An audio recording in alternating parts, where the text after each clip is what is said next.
అంటే మన point of వ్యూలో వాళ్ళు కరెక్టే, కాకపోతే డైరెక్ట్ గా ఉండాలి. ఎవరైనా ప్రొడ్యూసర్ అయినా మంచిగా చేసుకోవాలి.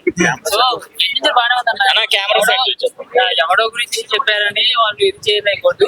సో ఎవరి అభిప్రాయం ఇప్పుడు మీకు పవన్ కళ్యాణ్ ఇష్టం, నాకు రామ్ చరణ్ ఇష్టం. నేను కెళ్ళి లైక్ చేశాను బ్యాక్ డేస్ మైసూర్. సో చాలా బాగుంది సెట్, డైరెక్షన్ కానీ శంకర్ గారిని కలిసాను, చాలా బాగా ఈజీ చేసుకున్నాను. షూటింగ్ కూడా బాగా కష్టపడ్డారు చాలా. సో దానికోసం మనం మీరే ఆడియన్స్ ఎంకరేజ్ చేయాలి.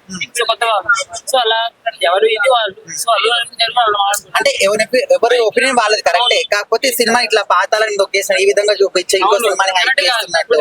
పుష్ప ఉంది, పుష్పకి సంబంధం ఉంది. అదే ఒక్కొక్క సినిమాకి ఒక్కొక్క ఎలివేషన్. సో రామ్ చరణ్ ఆలోచన. సో ఎవరిది అంటే ఇక్కడ మెగా ఫ్యాన్స్ ఏమనుకుంటున్నారంటే రామ్ చరణ్ తొక్కేస్తూ వెంకటేష్ ని బైక్ లేపిన అల్లు అరవింద్ అని. అదేం లేదండి, ఎవరి కరెక్ట్ కాదు.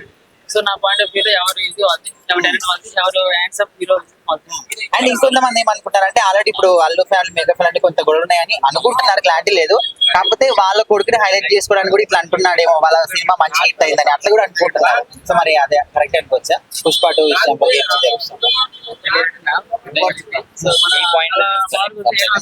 నేను ఎవరికి సపోర్ట్ ఇస్తాను. సో జాగ్రత్తగా ఉండాలి.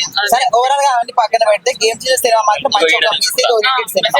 మరి అలాంటి ఒక మంచి సినిమాని ఇట్లా ఎందుకు నెగిటివ్ చేస్తున్నారు? ఏం చేస్తాం అన్న, ఎవరేది కావాలని చేస్తారు కదండి. సో తొక్కేం చూస్తారు. సో ఎవరు రామ్ చిరంజీవి గారు సపోర్ట్ ఉంటారు కొడుకు. సో అదే తప్పు, కరెక్ట్ కాదు. సో ఆలోచనకి అలా చేశారని ఇప్పుడు ఆలోచన మన అమ్మాయి అందుకనే ఇంకా కరెక్ట్ కాదు.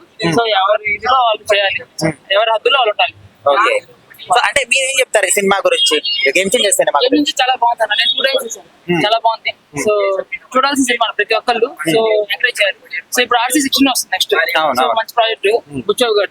సో అతను కూడా బాగా కష్టపడతారు. సో అది కూడా ఒక బ్యాక్గ్రౌండ్ విలేజ్ స్టోరీ అంట. సో నిన్నే షూటింగ్ కూడా జరుగుతుంది RC16 కి. మంచిగా రివ్యూస్ ఇవ్వాలి, మంచి.